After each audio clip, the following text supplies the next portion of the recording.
These are scenes from Alaska. Just days ago, Putin was served his moment of triumph in a grand red-carpeted welcome by the US President Donald Trump. That too for a man labeled as a war criminal by the wider West.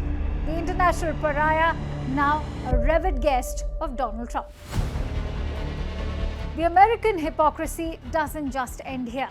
Cut to Tuesday, and the US Treasury Secretary, Scott Bessent, has accused India of war profiteering. This from its sharply increased purchases of Russian oil during the war in Ukraine. Maintaining Trump's stance, Bessent stated that Washington has viewed the situation as unacceptable. It should be noted that the US Treasury Secretary Scott Bessent's remarks follow senior White House trade advisor and economist Peter Navarro.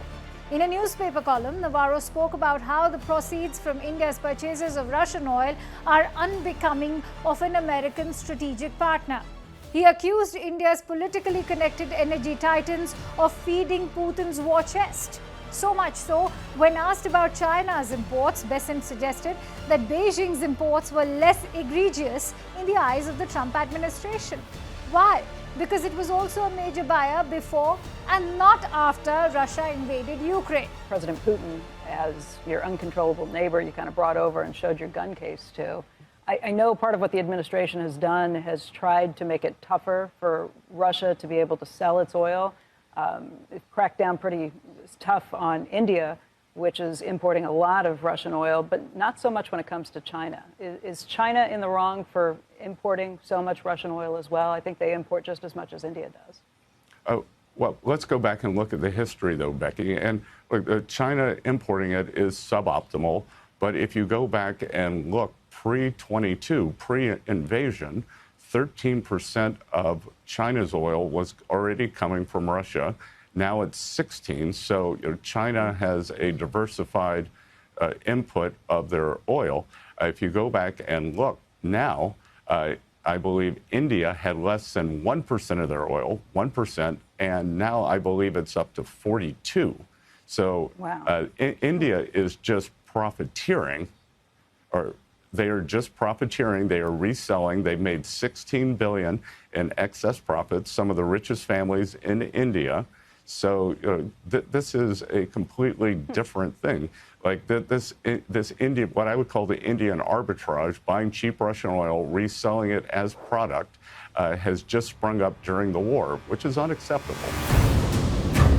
But here's why Bessent's argument falls flat.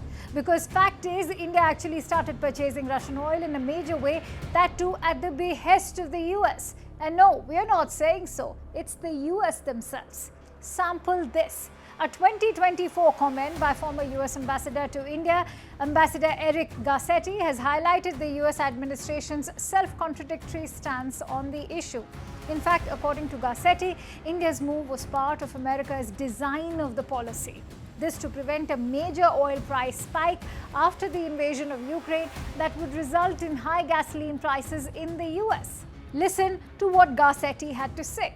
Actually, they bought Russian oil because we wanted somebody to buy Russian oil at a price cap. That was not a violation or anything. It was actually the design of the policy, because as a commodity, we didn't want oil prices going up, and they fulfilled that. But Bessent's fresh attack on India's import of Russian oil has been quickly endorsed by the White House too, with Press Secretary Caroline Leavitt stating that the US president had imposed sanctions on India as part of a larger strategy. This to indirectly pressure Russia to stop the war in Ukraine. Leavitt emphasized that the additional 25% tariff on India was meant to squeeze Moscow. How? By targeting nations that continue to maintain economic ties with Russia. The White House has called it secondary pressure. The president has put tremendous public pressure to bring this war to a close. He's taken actions, as you've seen, sanctions on India and other actions as well. He's made himself very clear that he wants to see this war end. And he has scoffed at the ideas of others that have been raised that we should wait another month before any meeting takes place. The president wants to move, and he wants to bring this war to an end as quickly as possible. Now remember, Russia's envoy to India, Roman Babushkin, has already stated that his country has a very special mechanism to continue oil supplies to India. Babushkin has reiterated that India's crude oil imports from Russia will remain at the same level. We know the challenging circumstances for India, and the point is that this is the true strategic partnership which we are enjoying. That means that we have earned the trust in our relations. Whatever happens, even there are some challenges, even the problems, we are committed to remove them in the relations. During the recent couple of years, it has increased 7 times. It means that we managed to find the solutions to any challenging situations. But the moot question still remains. Why question India when the highest buyer is someone else? That too, when Washington openly encouraged and supported India's oil trade with Russia in the past. Let's do some number crunching. In data shared by Center for Research on Energy and Clean Air, or CREA, China bought the highest percentage of Russia's crude oil. Its purchase stands at 47% as of June 2025. Same is the case with coal, as China again bought a majority 45% of all Russia's coal exports as of June this year. Interestingly, Turkey, which happens to be a key NATO member, is the largest buyer of Russian oil product exports with 26% purchase. And here's more on West's double standards. EU's LNG purchase of Russia's LNG stands at a whopping 51%, as is also the case with pipeline gas, where EU is again the highest buyer at 37%.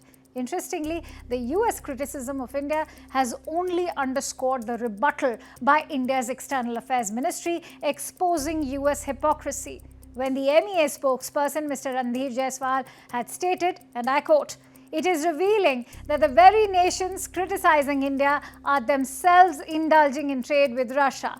Unlike our case, such trade is not even a vital national compulsion."